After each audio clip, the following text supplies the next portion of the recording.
behold yourself like a blazing sunrise. Heaven Letter number 5158. January 8, 2015. I am honored to be God. Therefore, I am honored to be you.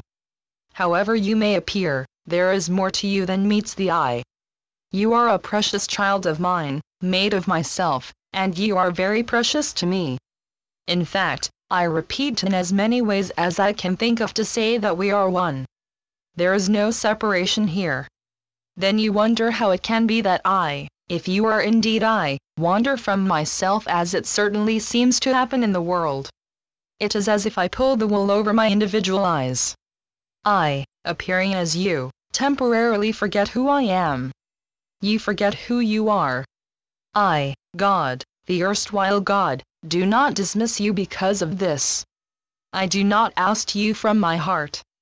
You begin to see how all this on earth is much like a game, yet who is fooling whom?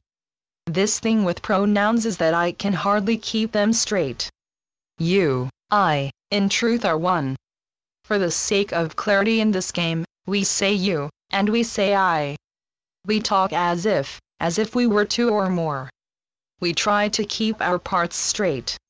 It is muddling, isn't it? What is not true is confusing. And what is pure truth may often be beyond your awareness and acceptance. Today you may feel like a miserable character, whereas God has to be way far beyond misery. The truth of you is that you are beyond misery, and yet, while you, really I, are on earth, you are such a great actor that you fool yourself. Yet, within you, there is a core that is not fooled. Yes, even within you, you as your presently known personality, know better. You know that you are much more than you credit yourself with, more than you like to credit yourself. You have reluctance born of fear. To love God, you can accept. To be God, you don't want the responsibility. You fear failure. It is one thing to flunk as a human being.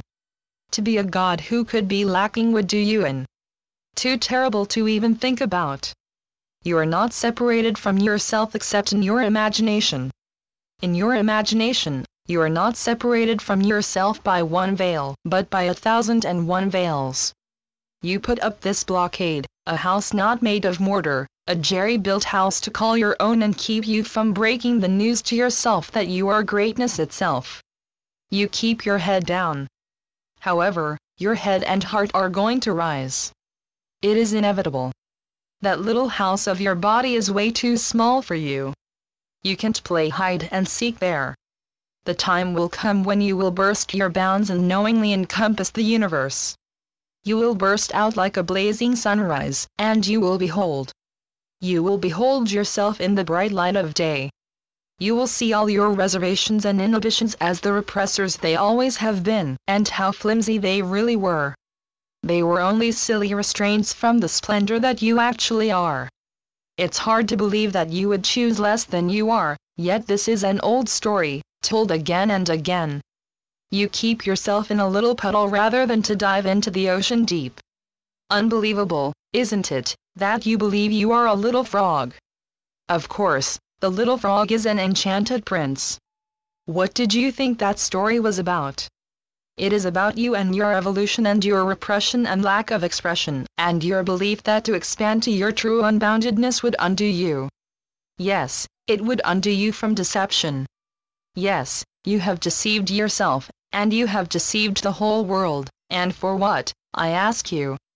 Someday you will rise out of the little hovel you have placed yourself in, and I ask you, as I have asked you a multitude of times, if you're going to rise out of the hovel and come out of hiding anyway, for heaven's sakes, why not do it now?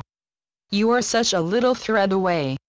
It is not a thread that binds. It is you that binds. Throw off those shackles and blinders. There is nothing real that separates you from oneness but your old offhand habit of disowning of yourself. Channeled by Gloria Wendroff. heavenletters.org